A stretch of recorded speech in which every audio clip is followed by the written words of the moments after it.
Hey, what's up, dude? It's me, Mr. Airon here. Welcome back to another video. How are you guys doing today? So today's video, we're going to be looking over into the history of Edinburgh here. So the reason why I thought maybe that I decided to make this video is mainly because, well, because the history of Edinburgh is actually getting really interesting, and I thought why not just just to because also the other reason is that because my sister is also at a college and a university there, and she has friends and good classes, so that's why I thought maybe I thought maybe just like give it a shot and take a look at the history of Edinburgh here, and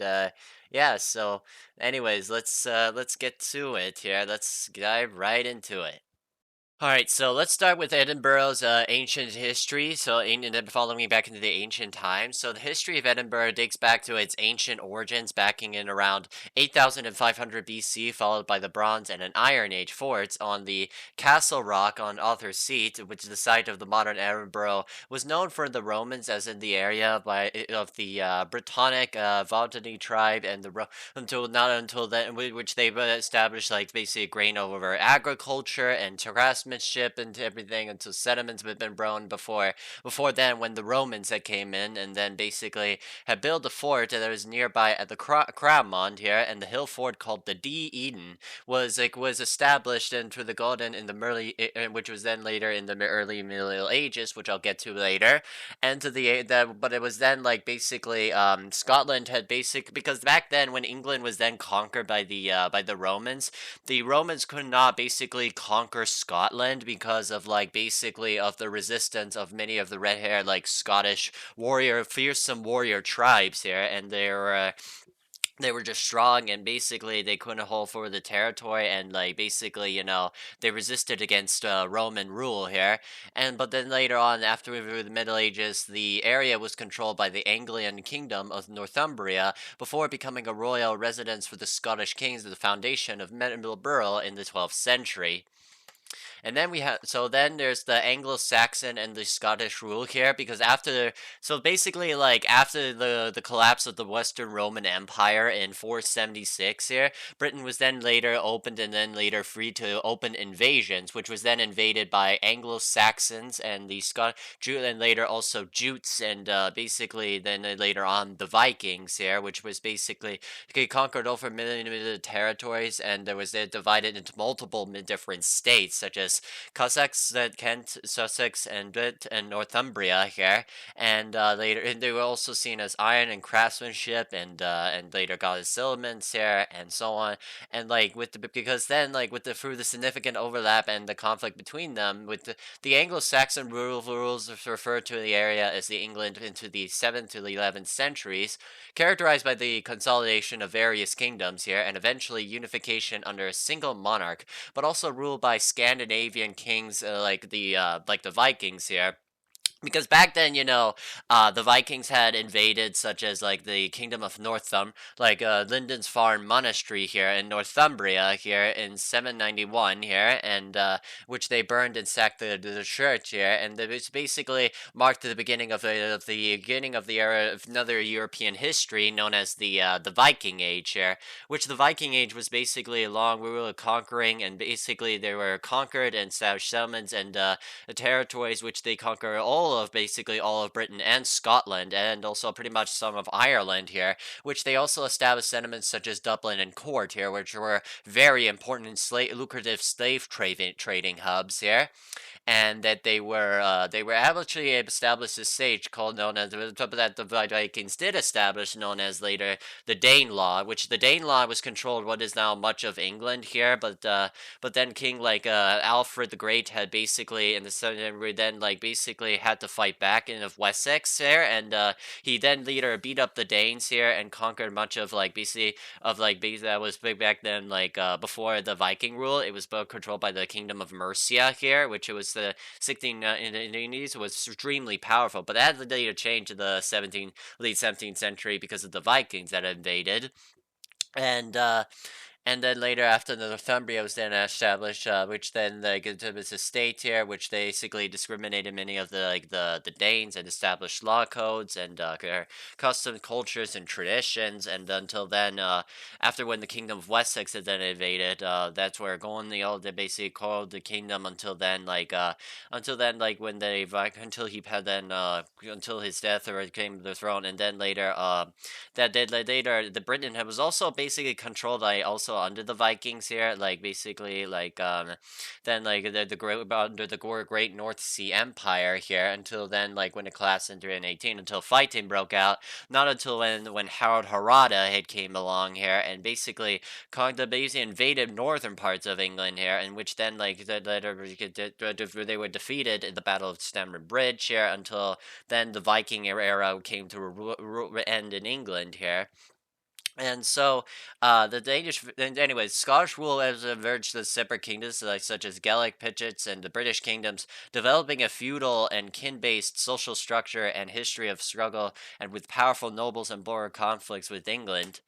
And then you have the Dun Eiden that I mentioned before, which is an earliest settlement in the 7th century. The hill fort was called the Dun Eiden, with the stronghold of Eden on the Castle Rock, built on the Godin people. It was famously depicted of the Welsh poem Why Godisden, which is a site where a war band gathered around the 600 AD in a raid, and it highlighted its importance of the Hen Ogledd, or Old North region, and the name was evolved into Edinburgh after it was conquered by the Angles in 683 here.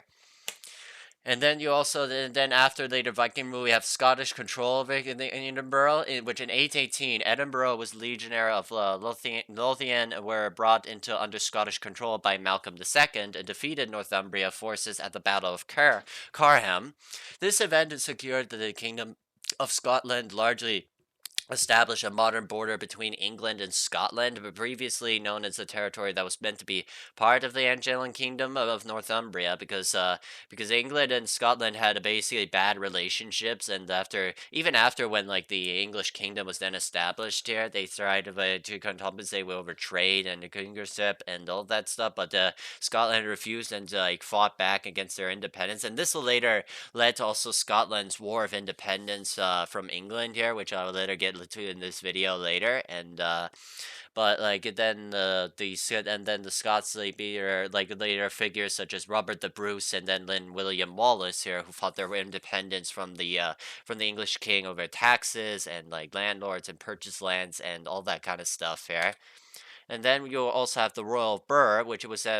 first by King David I, is credited by founding the first royal boroughs as Scotland was part of the Davian Revolution, establishing settlements with defined boundaries and trading rights to simulate the economy and consolidate the royal authority. He founded the Berwick and Roxburgh around 1124, followed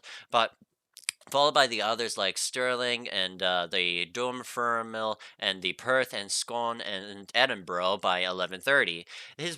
boroughs that were modelled on the customs of the new castle upon the Tyne and allowed to the royal collection of the revenue from trade. The boroughs were also established well-defined boundaries that guaranteed trading rights, which were crucial to collecting royal revenues and fostering the economic growth. He also established a new system of legal control by creating sheriffdoms and enforce national laws. He invited the Normans lords to Scotland to assist with the governance and administration. By the time of his death in 1153, David I laid the groundwork for at least 16 royal burghs, and which including some of the most important towns in Scotland.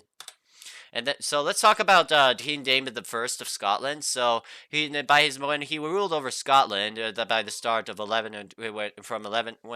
so he basically reformed to the Scotland, introducing the feudal system, religious and commercial reforms, and to the standard coinage. He also was the youngest king of Malcolm III and spent his youth in English court of Henry I, the brother-in-law. David I's reigns marked with the support of his niece, Empress Matilda, and during during the anarchy in England here, which is the conflict with King Stephen of England and temporary Scottish control parts of northern England. Because by then, like after like with the Norman control of the Norman conquest of England here, like after like by William the Conqueror after the Battle of Hastings in 1066, he basically then like established conquered all of England here, has built many castles and like and basically adopted like a combined with English North and the French language to the modern English language,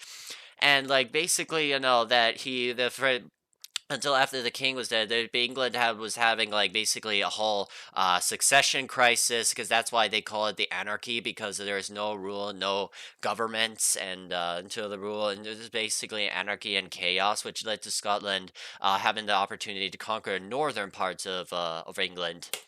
Then we have the First Scottish War of Independence. So the Scottish Wars of Independence was a military campaigns in the 13th and the 14th centuries where Scotland fought for control to maintain its independence from English attempts to control. The wars that were occurred were two main phases from 1296 to 1328 and in 1332 to 1357 featured like the figures such as William Wallace and Robert the Bruce here, who were involved in major battles such as the Battle of Stirling Bridge in 1234 and the Battle of Bannockburn in 1314. Ultimately, Scotland secured its independence, retaining its status as a sovereign nation from the English. That's not until like basically when William Wallace wanted it revenge and like basically over England until he was then captured and then later beheaded. And then like Edward the First, he was then succeeded with Scotland under Robert the Bruce here, who's maintained still with the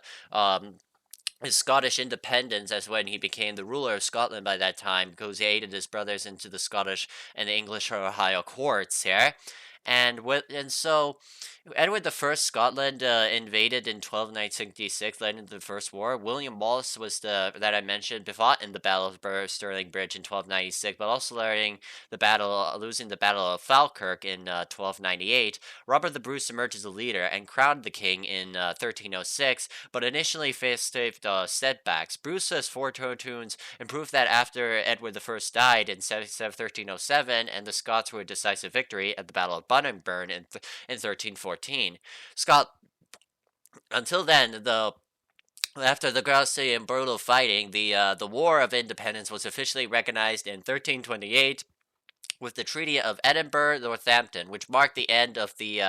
with the first War of Scottish Independence here, and like to trade and like basically try to get relations with the English. But then there was later a second War of Independence that later comes up here.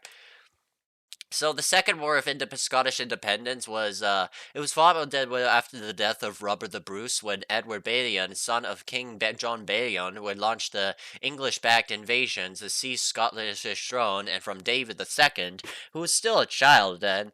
Despite the initial successes, including Balliol being crowned the king after a decisive victory at the Battle of Dublin Moor, where he was repeatedly driven out by Scottish forces, the conflict dragged for 25 years, marked a devastating English raids, but ultimately ending an inclusive Treaty of Berwick, which led to David II's release from the English captivity here. Until then, like, because Scotland by then was refused and had no relations with England and refused and like burned the English, even though that the English raided and burned many settlement towns, the Scottish had then fought as strong and have strong the resistance here of the English and like basically through taxes and also like crewing rules and the land reforms and all that kind of stuff where they revolted and maintained their Scottish independence here. And yeah, and so the became a Brunswick. Yeah, so then now let's go to from the capital, so how Scotland, Edinburgh became the capital. So the capital of Scotland, Edinburgh, was declared to the capital of Scotland back in 1437. And let's talk about the Reformation here. The Reformation evolves in the 1560 Reformation Parliament in Edinburgh, which is abolished by the papal jurisdiction and of the Mass, establishing the Protestantism and the official religion. This event influenced figures like John Knox and like fielded with the political vacuum with the death of Mary of Guise and Mary, Queen of Scots, away in France, marking the turning point. Following this, the first book of the discipline was written in Edinburgh and outlined behind the new Kirk's doctrine and the structure, which was firmly Presbyterian and Calvinist there, because this was also basically, like the after the time of of Martin Luther, which he basically who was signed and who was against the church here and wrote down his Reformation and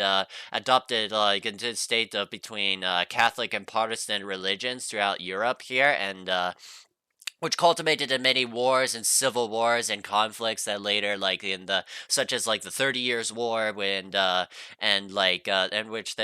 were conflicts and beefs between the two Catholic religions and the churches, and created a lot of chaos and destruction, and a lot of also with a bunch of heresy about that during around this time period here. And so now we talk about the University of Edinburgh here. The University of Edinburgh was established following a royal charter in 1582 until it was officially opened in 1583. It was originally the Tunis College, which is part of the legacy of Robert Wright, and Bishop Orkney in 1558 had established a college which is the town council had gained control to England. They established a college of law in the south side of Edinburgh, and it was opened in March the 2nd of 2016. Because this is exactly like the if you guys know, this is exactly the same university pretty much here. I think that that my sister that I mentioned in the beginning of the video is actually right now working at there, and I think she's taking like psychology classes, I think. So yeah, and she's enjoying there, and she enjoys the classes and making new friends. So anyways, let's just move on here. Now, let's talk about Edinburgh around the 17th century. So, the 17th century saw Edinburgh marked by an overcrowding, conflict, and beginnings of institutional growth. The city was crowned the medieval city where many people lived in tall, multi-story buildings due to the defensive walls, leading to the sanitation problems and the frequent plague outbreaks. Politically, the century was turbulent, and the periods of conflict between the Converters and King Charles I, who was subsequent English king, occupied after the Battle of Dunbar. Which, if you guys don't know who he is, King Charles I was basically who was also involved by the English Civil War between the crowds of the army and the king against Parliament, which resulted in 20,000 people and deaths on both sides, and like basically created and founded and brought in battles into many parts of the English countryside here, and until King Charles I was then publicly executed in 1649 here. Until then, which the result and devastating of which the English were using pikes and guns and muskets and parks and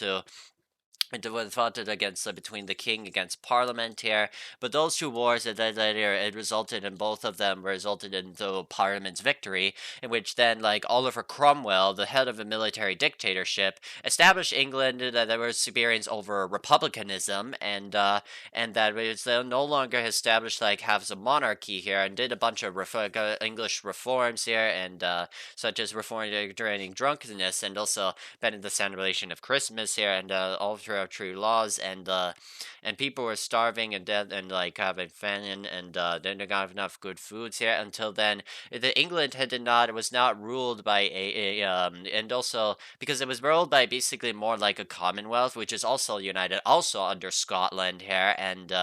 until then but this union lasted until 1660, when King Charles II had then basically came back and then returned over the Scottish throne, until the Commonwealth was then abolished there. Which during this key time, the key institutions of the University of Edinburgh that I mentioned, and the George Heriot School was founded, and the construction began on the landmarks like the Parliament House. Alright, now let's talk about the Unions of Crowns. So the Union of the Crowns refers to the 1603, when this was basically after the rule of Elizabeth I here, and during her reign of golden age of maritime trade here, and wars against the Netherlands and Spain, and so because she adopted Protestantism and he imprisoned only her son, and also then King Philip II went to war against England here, until that's where then then like the English Armada was basically a which they launched this, or it was the Spanish Armada that basically attacked the English fleets until the English Armada was a complete failure here until English Spanish had also lost another naval battle against the English, which they had to go around through the English channels, and which causes by disease, and the wars themselves were pretty expensive here, and because this time the Spanish and the English were also establishing their early colonies into both of the Americas here, and then later on like England also King Elizabeth I started establishing also the crown colony later into parts of also into India too here, and like basically through Golden Reign and then like until then after her death here, he was then replaced by King James the sixth of Scotland here, otherwise known, or King James the First of England. Upon Elizabeth's death, which united the kingdoms in a single monarchy, but maintaining the separate parliaments and laws. This dynamic union was a significant toward later the political union which is otherwise known as the Acts of Union here, which was later established in 1707 here, which is between Scotland and England, which was then united with Scotland and in England here, and created also a pretty perfect unsuccessful during around this lifetime here.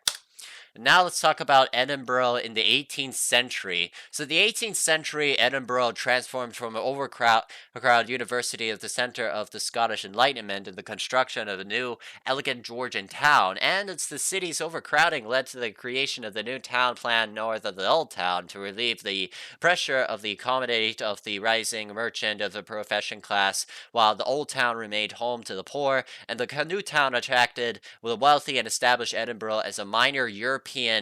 intellectual and the architectural center, earning its nickname the Athens of the North here. Because by also Edinburgh between the 17th and the 18th centuries here, because Edinburgh by then was basically also a large maritime trading hub here, and we see trading houses, and basically to build new constructions and but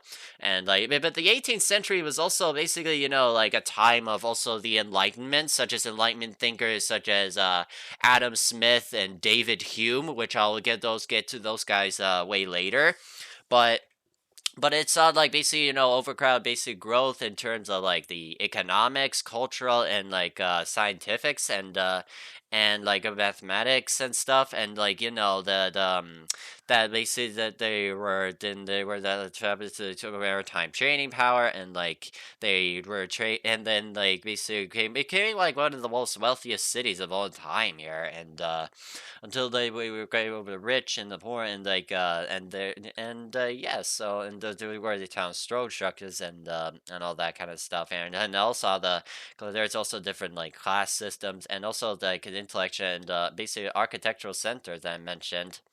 All right, now let's talk about the 18th century philosopher David Hume. So this is a long script that I hear, but I'm just gonna go and read through it to you guys. So David Hume was an 18th century Scottish philosopher, historian, and economist who, known to his influence the system of empiricism, philosophical skepticism, and naturalism. He argued that the knowledge of derives from the experience as he gained through impressions and ideas. A major contribution of his skeptical critique of causality, and arguing that the habit of the mind based on observed constant conjunction rather than the necessary connection of his ethical theory and morality is grounded in the sentiment or feeling rather than reason. And so his empiricism and knowledge, where Hume believed that all ideas derive from the sensory experience, he stated that every simple idea is copy of simple impression, a principle that he called the copy principle. He followed John Locke in rejecting the innate ideas, arguing that the mind is like a blank slate and a birth upon with the experience with imprints of knowledge. And then you have skepticism, which is basically, if you guys don't know what that means, skepticism is basically we question all that's basically of all that our moral law, which is basically goes into basically many questions, what is the meaning of a life? Do we believe anything? Do we believe nothing? Or what's the meaning of life? And how do we get love and marriage? And all that kind of questions and that kind of stuff, which Hume's skepticism targets our knowledge through the things that we haven't directly observed. He questioned the certainly there are beliefs in about causality and induction, even though the existence as a self as a continuous entity, and arguing that he had no more evidence for minds and during the through the for them for matter. His skepticism was for a direct challenge to rationalism, and famously awakened Immanuel Kant from his dogmatic slumber. Casually, Hume argued that when he was seeing the event follow for another, we don't observe as a necessary connection, but simply as a constant conjunction. That leads to us to be the habit of the expecting the second event after the first, the ethics and the morality. Hume contended that the morality is based on our feeling or our sentiment, not reason, famously stating that reason is the slave of the passions. He argued that the moral judgment, like liking or disliking like an action, arise from the emotional responses, which are influenced by our capacity and sympathy. His moral theory was a precursor to utilitarianism, which, if you guys don't know, is that what that word means? It basically means doing that right action for the greatest good for the greatest number, and to the grounds of morality of the utility and pleasing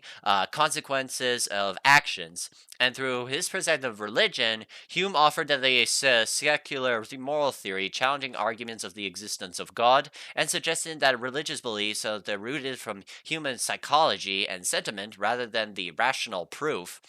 So, and then we also have Hume's like famous the is ought problem here. So that basically gives a question like, how can like basically through the world through the natural facts based what is and what ought to be here. And Hume had basically argued that there is a gap between our reasoning here, or this became Hume's law or Hume's guillotine here, because it was basically like a gap between like moral facts and moral knowledge here, and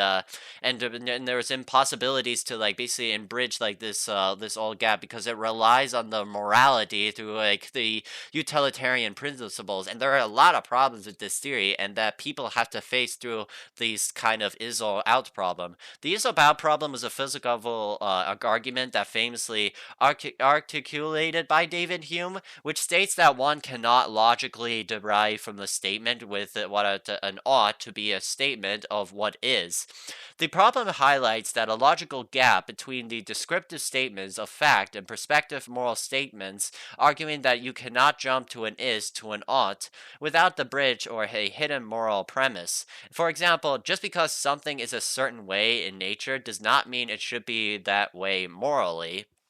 And yeah,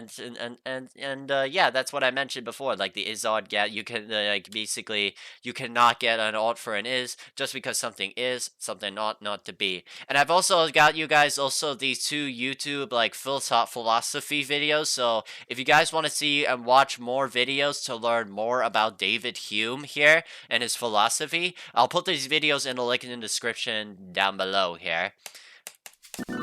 But speaking then, now we have another 18th century, who is David Hume's best friend. We have Adam Smith, who is another 18th century Scottish economist, and he is also a philosopher, who's best known for the father of modern economics, for his book, The Wealth of Nations. He is considered the key figure of Scottish Enlightenment, and is the famous for his ideas on free markets, self-interest, and the division of labor. While often associated with modern capitalism, he's also wrote about the ethics in his earlier work, The Theory of Moral Sentiments. So let's talk about his birth and education. So first of all, Adam Smith was born in Kirklees in Scotland, which is near Edinburgh, in 1723. He studied at Glasgow and Oxford universities, and he then he basically wrote about a book about philosophy and had a degree, and then he later worked on economics, where The Wealth of Nations, who was then published in 1776, which was also the time of Adam Smith's best friend David Hume had passed away in August 25th of 1776. But this was the work that is considered the foundation of modern economics, which has introduced the concepts of the division of labor and self-interest deriving from market economies and the limit of government intervention. The Theory of Moral Sentiments, published earlier, the work focused focused on ethics and the argument of human behavior is also influenced by an partial specter of the struggle between the passions and reason. The academic career, which he was also a professor of logic and the moral philosophy at the University of Glasgow. In later life, he later became the commissioner of the customs in Edinburgh, where he then later died in 1790. And let's talk about also about Adam Smith's like invisible hand. To those who don't know what it is basically a metaphor that is unseen market focuses that guide to self-interest, individuals that promote to the public good. It suggests that at a free market and in an individuals and pursuing their own economic goals, like a baker trying to make a profit, in unintentionally benefits social and society, and by creating products that consumers that want and need it. This happens through the mechanisms of the supply, demand, and competition, without any need of central planning or government intervention here. So basically, like, to those who don't know, like, basically what the word, like, capitalism actually means here, it basically means, like, take for example, like, if I'm going to, like, a grocery store, for example, and I buy whichever stuff what I get here, and then when I go to the cashier here, and then I purchase, and then later pay all the cash here, and then, like, basically I pay it all in the market, pay it with all my own money here, and I get, like, basically free money and pay back here, and then all the items that would get paid into my grocery store. And like that's basically like kind of the same in the grocery store, but because it also has no government intervention, because it's like free market cap and consumer like capitalism here, because of the people, because of like interest, and also because of their appetites here that I want to purchase and to purchase through the to the cashier here. And that's why we need to get their economies to growth and economic growth, and to make it a lot more profitable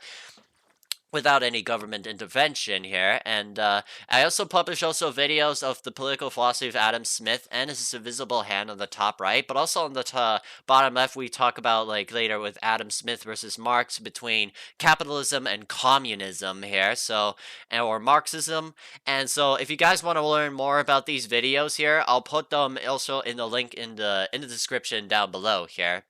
Let's get moving.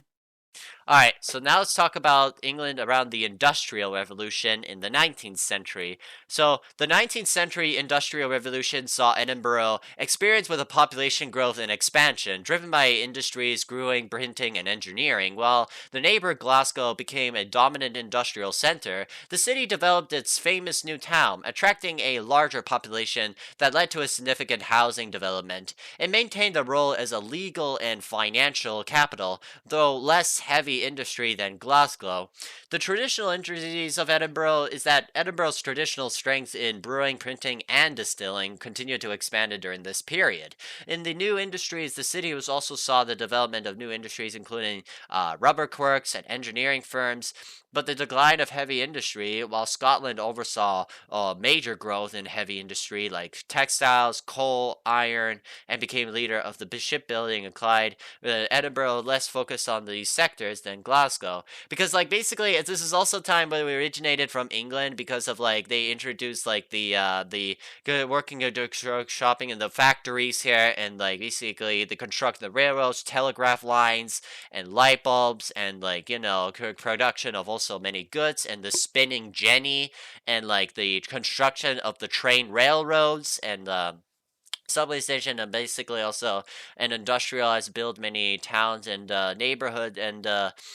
then later heavy industry and silk, coal, and iron here, and all that kind of stuff. They were introduced into production in the factory, but this later caused some bad impacts of this, such as people who would get sick in the factories here, and also that children also have no school, no education, and that we were sent into child slavery. And also about the other is also there were lots of famines, and basically they were also because of the causing through also diarrhea, at the well, because people back then were also working at the through the water wells too here. So and Scotland also famine and diseases that were spread through the industrial factories because of the smoke that was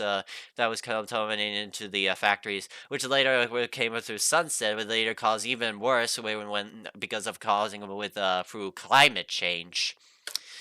So then the Edinburgh in the 20th, so let's talk about Edinburgh in the 20th and the 21st century. So the 20th century saw Edinburgh experience significant urban expansion, housing reforms, and development of the key institutions such as the National Library of Scotland and the first Edinburgh International Festival in 1947. The late 20th century saw a major shift in tourism and the arts becoming the more prominent industries, along with the re-establishment of the Scottish Parliament in 1999 and the major political development for the city. The 21st century continued to see Edinburgh as a function and as a cultural hub, while also becoming a focal point of the political debate, particularly surrounding Scottish independence, culminating in the 2014 referendum here, which is the basically Scotland had basically tried to gain their independence from Great Britain, but this 24 amendment had ultimately had failed here, and so this day Scotland has still been remained part of England here, and in which then like basically, and they also like basically following with Brexit here, that which England basically kicked out into the European Union. However, despite that, Scotland had also the many of the states wanted to be part and wanted to be remained within the EU, yet they don't have like the English has been kicked out of the EU, and their currency is still the British pounds. And yeah, that's pretty much it. Yeah, so this is basically my whole history Google slide presentation of the history of Edinburgh here. I hope you guys basically did enjoy this video. And what are your thoughts? Do you find this something interesting? Are there any historical facts you think I might have missed or something like that? Please let me know in the comments below. But I hope you guys enjoyed it, and I hope you guys did learn something new here. And if you guys did, and if you want to see more history content like this, then what are you waiting for? Please be sure to hit the like button, subscribe to my channel if you're new. Don't forget to comment and turn on the bell notifications, that way you get notified by every video that I'll be posting in the channel. And yeah, and I'll hope you guys also have a happy Halloween, and yeah, so anyways, I'll see you guys in my next video. So Mr. Airon's out. Peace.